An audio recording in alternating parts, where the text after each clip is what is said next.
Hi, everyone. This is Eric Molin with the Impact Presenting Podcast, Episode 2. Today, I'll be speaking with Christine Clapp. She's owner and president of Spoken with Authority, a Washington, D.C.-based public speaking training and coaching company. Christine agreed generously to give me some of her time as she and I discussed some of the similarities and the differences to public speaking coaching over there in the U.S. as compared to over here in Europe. Enjoy.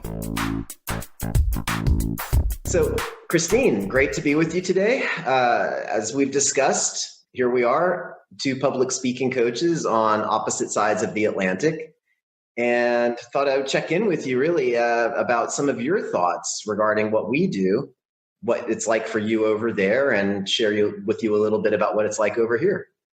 Excellent. I'm really glad to be with you. Thanks for speaking with me today. My pleasure. My pleasure. So tell us a little bit about yourself. Just, I guess, your elevator pitch. So let's say how you got to where we are today as such. Absolutely. My name is Christine Clapp, and I'm the president of Spoken with Authority. It's a presentation skills consultancy based in Washington, D.C. My team of 6 and I, we work to help our clients achieve a personal best every time that they present. We work mostly with professionals at law firms, trade associations, consulting firms, and nonprofit organizations. And we really help them build the capacity to connect and with their audiences, and as a result, to help them lead. Tell me a little bit about you and what you do. Well, so I'm Eric Molin, and I am the owner and founder of Impact Presenting, which is also the name of my training program, it's similar to what you do. I mean, I'm also looking to challenge my trainees to be able to deliver a personal best every time they present. And that's really going to be, it's across the board, the type of clientele. So in this part of the world, we have a lot of small, medium-sized, family-owned enterprises that have been in business for several generations, that they're really good at creating things. They're good at whatever their specialization is, but they're not as good as getting out there and sharing it with the rest of the world. So I would say that makes up a majority of my client base, business presentations for specialized experts. And as you said there as well, it's about getting people to get out there and connect with their audiences and deliver their message, and to get away from I guess you know this one really well, the here we go, here's my PowerPoint slide with 1,000 words, and now let me turn around and read it to you. Exactly. And one of the things that I find with our clients who are mostly based in the United States, we have some in Western Europe, but definitely mostly from North America, the United States. One of the things that I notice is that many of the people who we work with have had very little, if any, formal training in public speaking. So even folks who have professional degrees like an MBA or law degree, they might have had a course in high school or college on public speaking generally. They might have had to do moot court, or they might have had to do a pitch or a presentation as part of their business school experience. But really, they don't have a lot of tools. They don't have a lot of experience. They don't have a lot of confidence to present once they get into those leadership roles in business and government and nonprofit, whatever organization they're with. Is that also similar to what you see in Europe with the education system? Definitely. People, for example, I did an MBA and I finished it about 4 years ago. And inside of my MBA class, we created a lot of presentations. We delivered a lot of presentations. We sat and listened to a lot of presentations. But there was never any real, delving into who was a great presenter and why they were a great presenter. Because we had, of course, academic professors who would come in and they would put up their slides, as I described a few moments ago. We would have other teachers, though, mostly coming out of the business world, who would use role plays, who would show us videos, who would really get into, games, gamifying the information that they wanted to share with us. And so, but the thing is those were really the exceptions. The general presentation culture is that people, it's mystified. We see great presenters and say, I wish I could be like that. In reality, people that they put some effort and investment into their skills, they can deliver that way. But it is a kind of mystery, it's shrouded in this public speaking. So I think we're quite the same. And one thing over here is that there are language issues because everyone's speaking English as a second language. When I say everybody, I would say 70 to 80% of my European clientele. Obviously, it's not a problem in Great Britain or when I do classes over in the US, but that adds another layer of something to be self-conscious about. Yeah, and there's definitely that piece of it in the US. It's definitely not 70 or 80% of people, but there are a fair amount of people from the United States, despite what our current politics are. There are lots of people from other places and who are not native English speakers. And that's something that we see particularly in certain areas of law. A lot of people will have a PhD in a science or a really specialized field overseas. They come to the US, they work in a corporation, they end up working with in-house counsel, they then get a law degree. So they're these ridiculously smart, accomplished professionals, but oftentimes the language is an issue. And again, they have not been exposed to public speaking, especially in an American context. A lot of different countries have a different experience. And I think that people in the US are definitely, they expect their audiences to be more interactive than you would have in some cultures and to ask for questions and to do things. So that definitely adds a barrier. The other piece of it too in the US is that even within different parts of the US, there are language differences and dialects that can be problematic. So sometimes it's in having people understand the meaning of what you're saying. And sometimes it's to put out your most professional self. And that's something that we definitely work with our clients with. I have 2 speech language pathologists on my team, and our goal is never to get rid of your regional dialect or your accent, but the goal is to identify if there's any ways that those language differences are causing people a hard time to understand you or might be undermining your credibility, so that we can make sure that our speakers are putting their best foot forward whenever they're out there with an audience.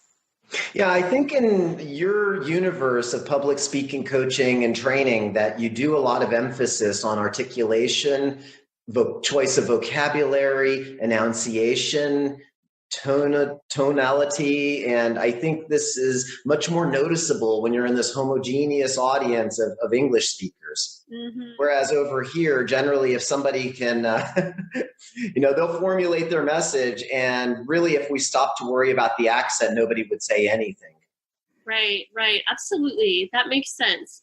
I guess. And also what you mentioned about the regional, and I even think I'm doing courses in the US, not nearly as many as you are. Perhaps I'm working, I'm doing 5 or 6 classes a year over there, 50 or 60 people. And I see also, but you're in a better position to comment on this, that if you look at a group from Boston or New York and want to compare them against a group from, let's say, Texas or Kansas, mm-hmm. or for yourself, originally from the Pacific Northwest, I think you'll find like the New York or the Northeastern in-your-face kind of style doesn't work as well.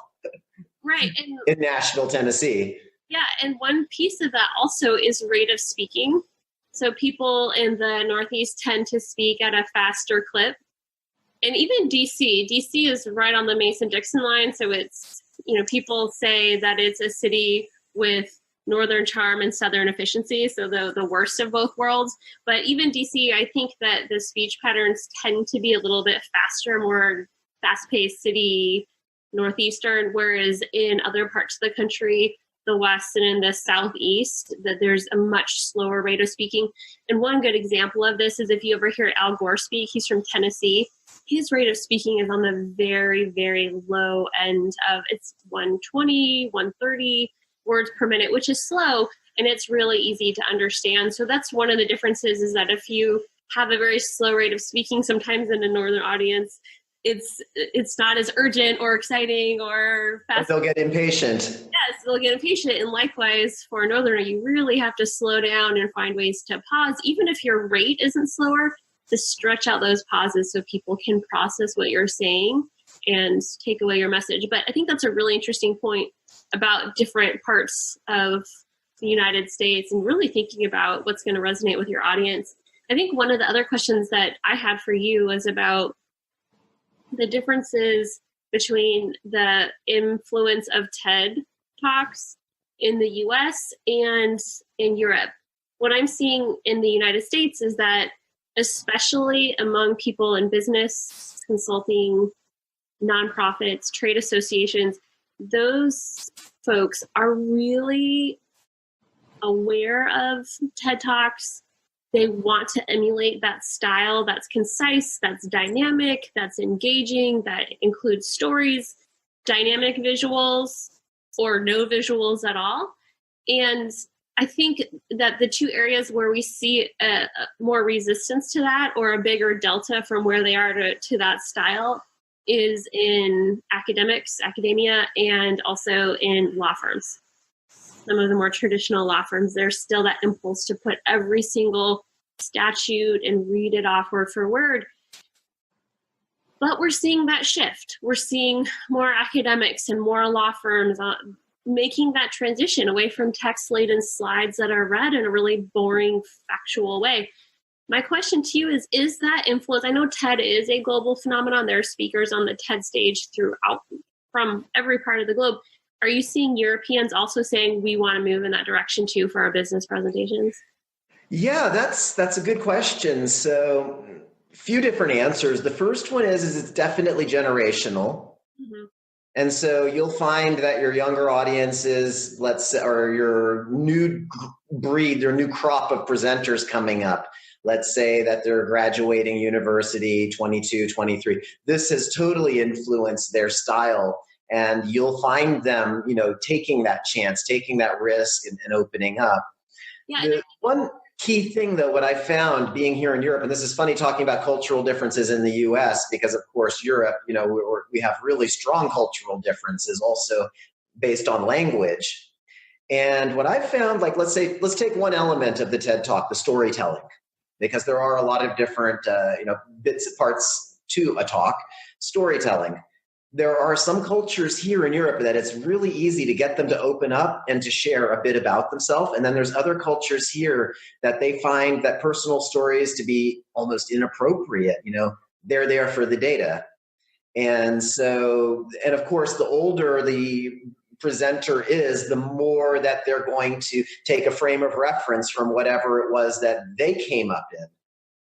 And so you'll find, for example, executives, people like, let's say, in their 40s and 50s, that they're still using the text-based slides because that's all they've known. And the idea to work without it is completely foreign to them. In fact, I had a seminar, I had a class, and it was about presentation skills.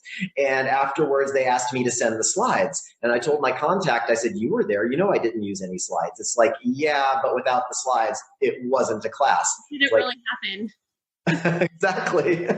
It's such an integral part of it that nobody can imagine it without that part.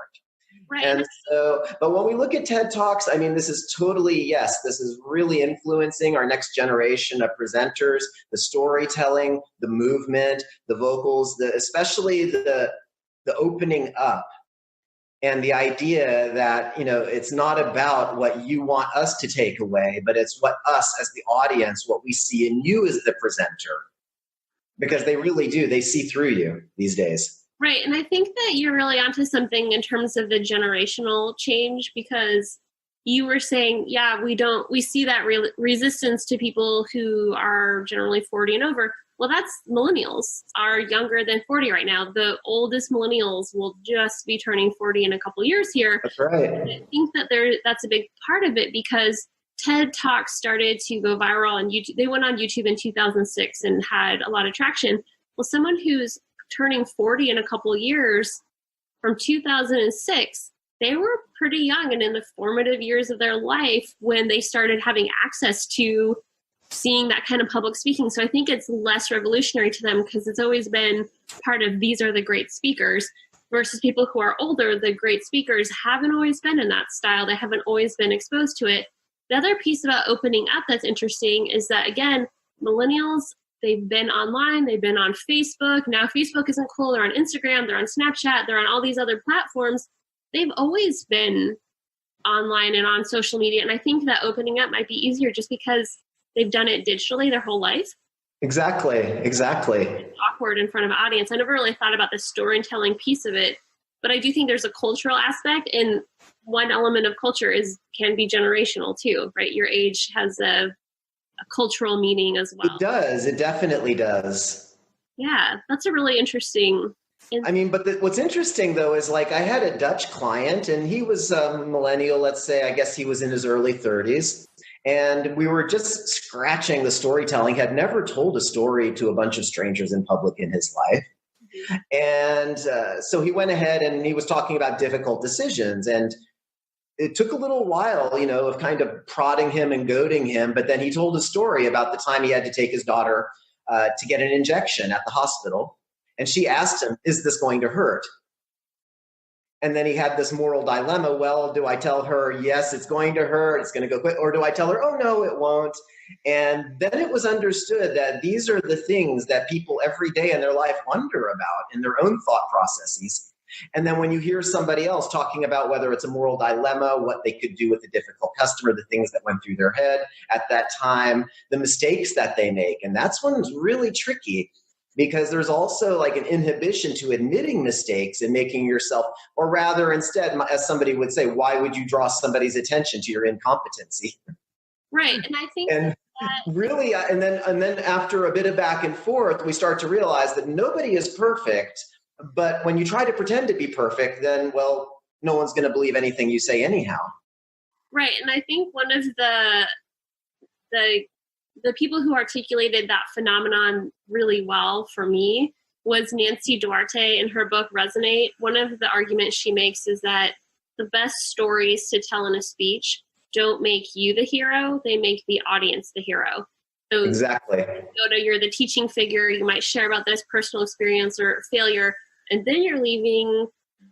And I think that it's an important distinction in between telling a story and giving advice. Because when you tell a story, you're saying, this is what worked for me. And people can't dispute what worked for you.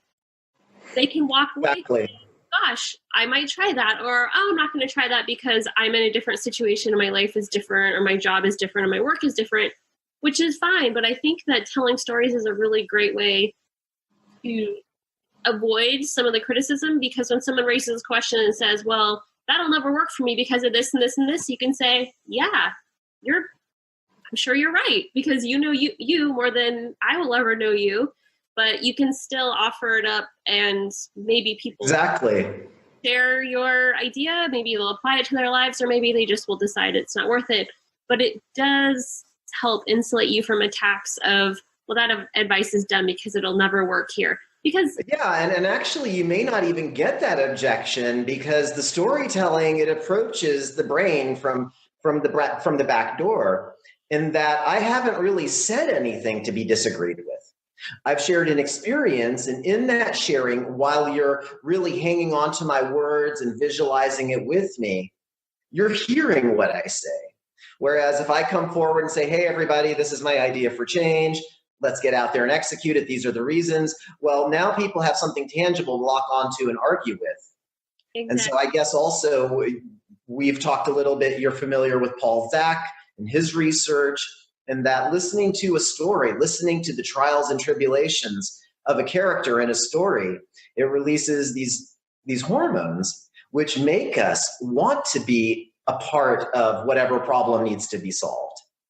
And it does that in a way that people don't really stop and feel that they've been convinced or persuaded, but rather instead that they heard something and they made up their own independent mind. This is what they wanted.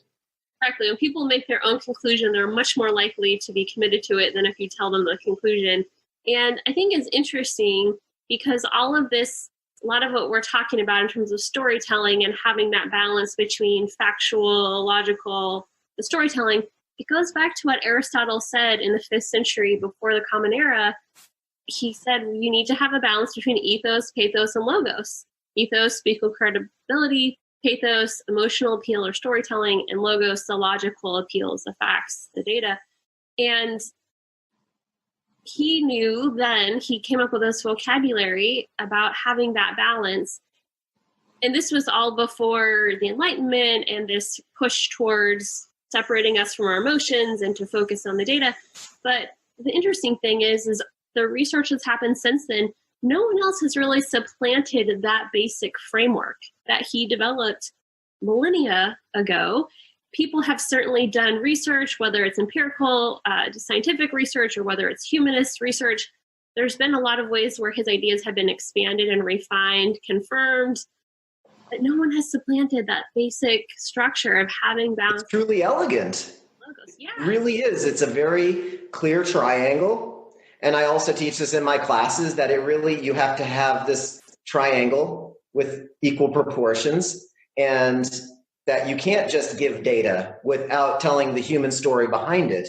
And you can't deliver either of those in a way that people doubt your credibility, that they'll pick up on through your body language, through your tone of voice, how you deliver it. And I absolutely agree with you. It's an extremely elegant model, which has been around forever, and it works, definitely. And it's interesting because so pathos is on the side of emotion, that amygdala part of the brain. Logos is the factual, the front part of our brain. And the interesting thing, I was talking to one of my colleagues at the George Washington University. He's a professor of persuasion there. And he argues that ethos is kind of in the middle, because in terms of speaker credibility, you can go the logical route and say, I have an MBA, or I have this degree and this experience, and I've worked here, and I've led this project, and I had this result. It's a more logical side.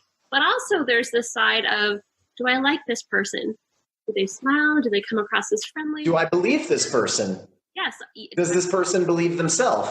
Exactly. So it is an interesting pyramid because there are these two sides. And then ethos, I think people sometimes get thrown off by it. But it's interesting because there's two elements of ethos. Part of it is what you say and what's in your introduction and those factual things you can include in a speech. But a lot of it is the delivery style as well, and just that emotion that you give people.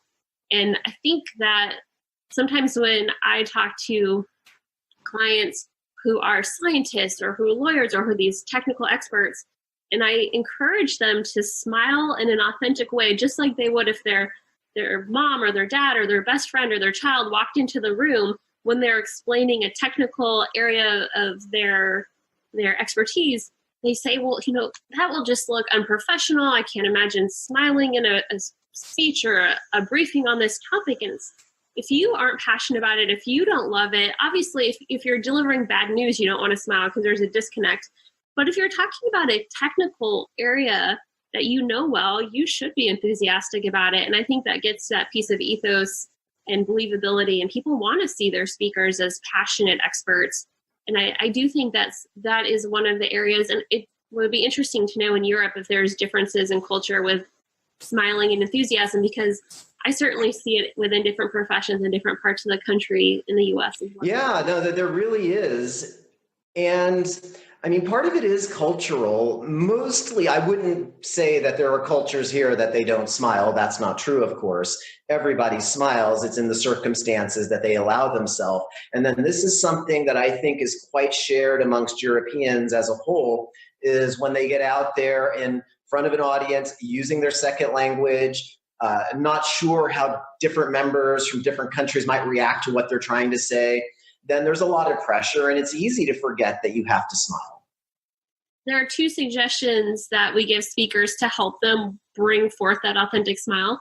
And I think one will be really useful for people who are speaking in a second or third language, your clients. And I think that suggestion is really make sure you do your rehearsals, because especially when you're trying to get fluid, even a native speaker has to get fluid with their material by saying it out loud. And we recommend, as spoken with authority, people say it out loud 6 times.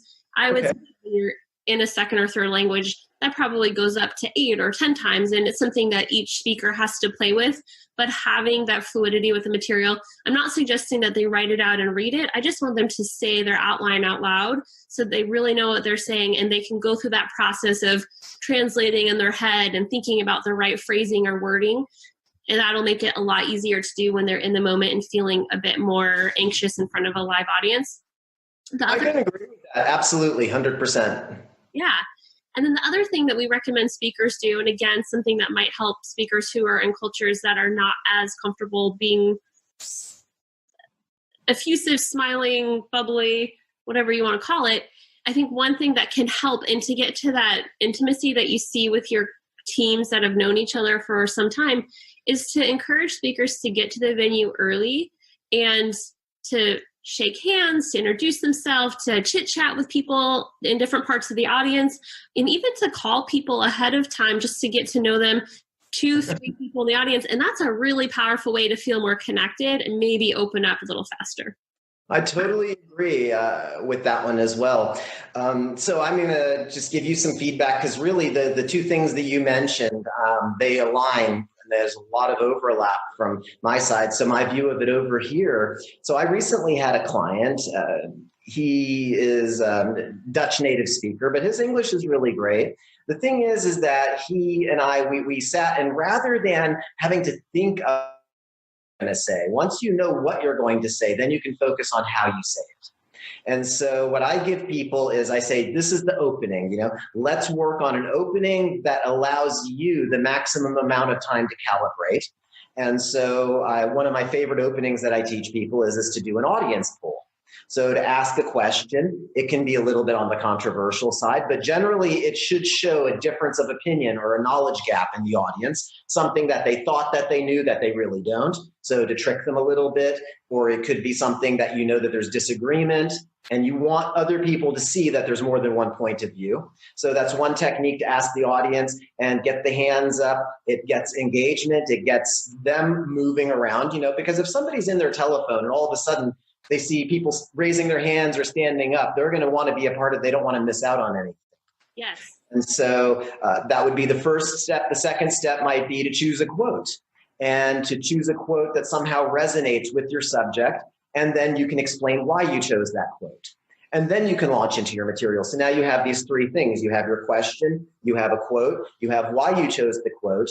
And when you practice this all together, now you don't really have to worry about what you're going to say. And then you can focus on the speed at which you're speaking, making sure that you're smiling and feeling good about it. And it's a lot easier to feel good about it once you know what you're going to do. Exactly. And I feel like having that solid start in the first 2 or 3 minutes when people have a spike of nervous energy, that really sets your confidence for the rest of the talk, whether it's a 5-minute talk or a 5-hour day-long workshop. It really does set the tone and allows you. It really does. It really does. As you said, that burst of nervous energy, it's not evenly distributed throughout the talk. It's in that first few minutes, or that even the first few seconds especially. And so if you have something for dealing with that, then you can allow the feeling to come, spike, go away without it actually interrupting or messing up your flow. And then that leads to the second thing you said about getting there early. So I think you're familiar with my 4-step system. And the first step is know who your audience is. Do whatever you can to reach out ahead of time in the form of an introduction or a description of what you'll be talking about, or an invitation for if somebody has special questions. As you said, get there early, shake hands, get to see who are the friendly faces, especially, the people that they're sympathetic to the fact that you're getting on stage, and that when you're up there, time to time, as you're making eye contact with the whole audience, you can look at that person, get a little energy from them, and then move on. Exactly. So one of the things I wanted to make sure we touched on today was, what are you seeing for trends this coming year in public speaking? Wow. Well, this year, in general, I would say that what I'm seeing a lot more storytelling, really keeping it shorter. And there is also now an awareness of people really being sick of PowerPoint slides, which wasn't there before. Now, this is a very long way from becoming a culture. So, these are people, for example, my new assistant, he's studying to work in professional development, will probably be joining my training team in the next couple of years.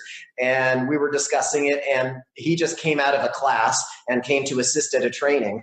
And the client was arguing with us about PowerPoint slides. And I looked and I said, Raphael, you just came from class. Were you excited about the slides? He was like, no. And, these are the people who are going to be on your team in a couple of years. And so we're starting to see, I think, that changing of the guard.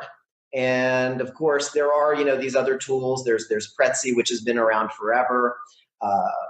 But I think that from what I see is that we're really focusing on getting shorter, more concise, a lot more meetings over webcam, like what we're doing here today, which unfortunately people always want, that techniques that we teach them when they're on stage, and they want to be able to apply it to web conferences.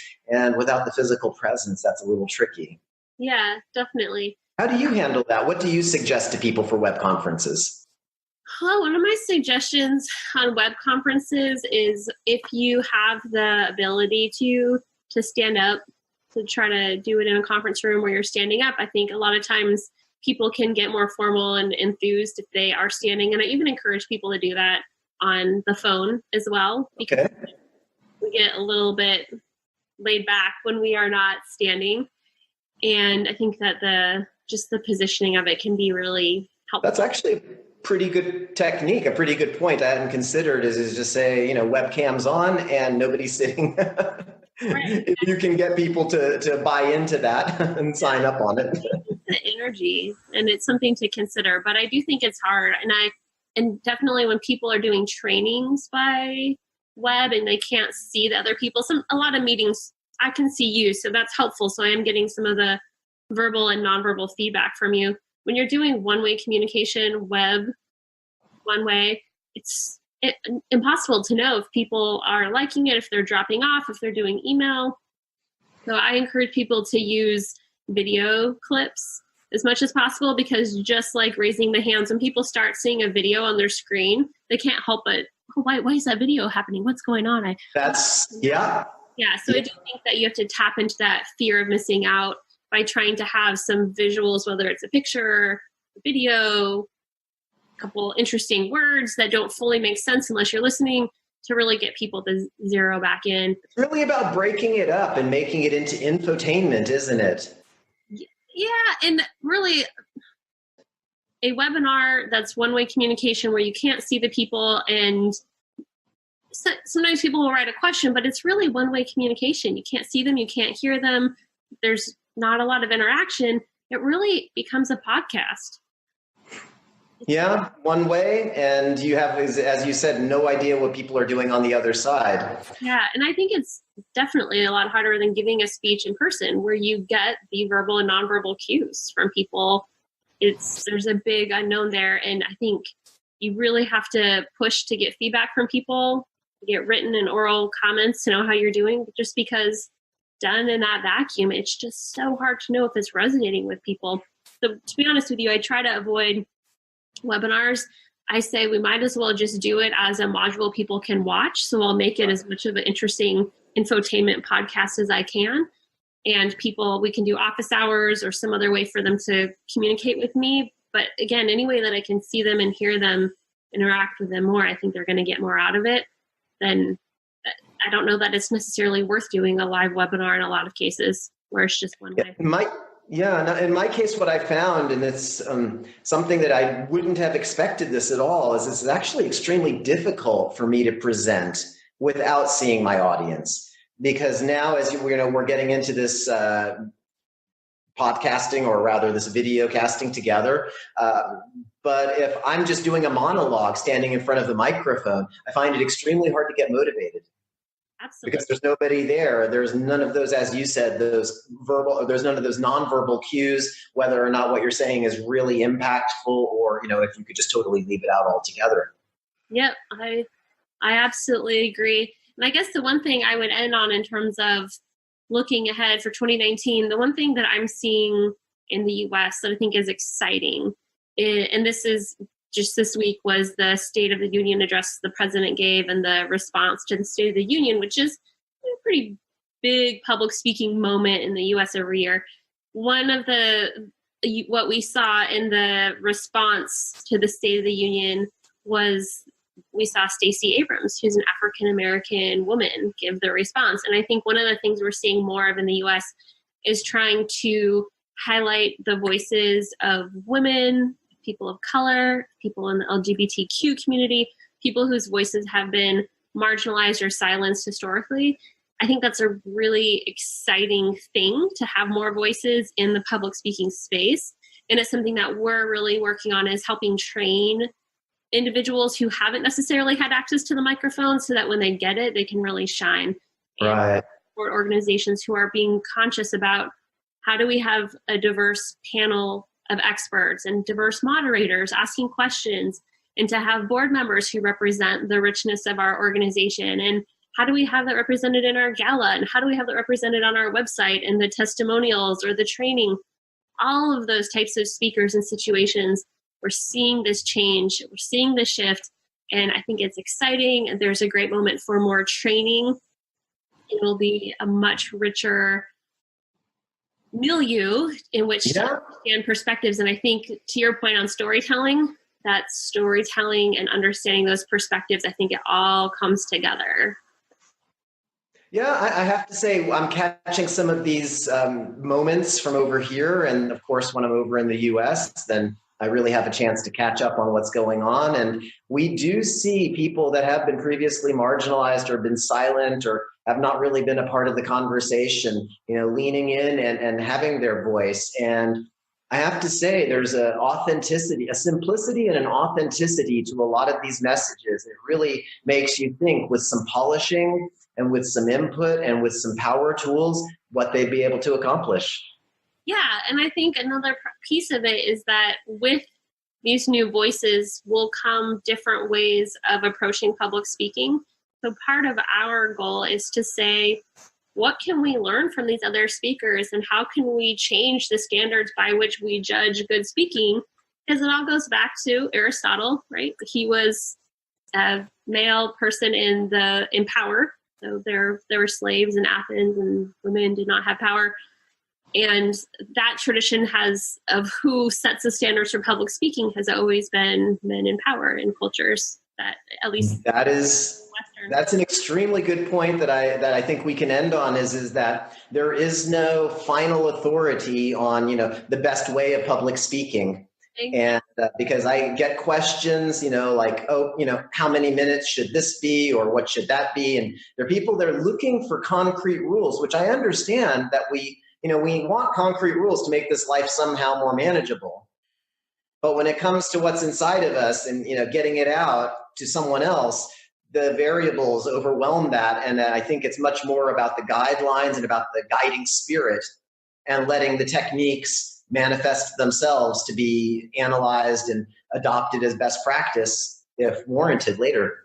Right. And just to appreciate that different people have different ways of doing it. And although there are some guidelines that you and I both agree on, there's always going to be someone to break that rule and to do it really incredibly. So we have to be open to new ways of doing it, and to saying, wow, the conventional wisdom has always been this, but maybe we need to reconsider that. So I guess that's I agree with that. A great point to end on is, what's next? We have to pay attention to the speakers and the voices, and to do it ground up, not necessarily top down. It's exciting times because we have access to it. And 15 years ago, these resources weren't there. Exactly. Well, I'm glad we had access to those resources today for our conference. Yes, Christine, it was really great talking with you. Thank you for your really generous sharing of your insights, and looking forward to getting this out there and sharing our conversation with those countless people out there that they can take some value. Absolutely. It was great to speak with you, Eric, and I'll talk to you soon. Take care, Christine. Thank you. All right. Bye-bye. Bye-bye.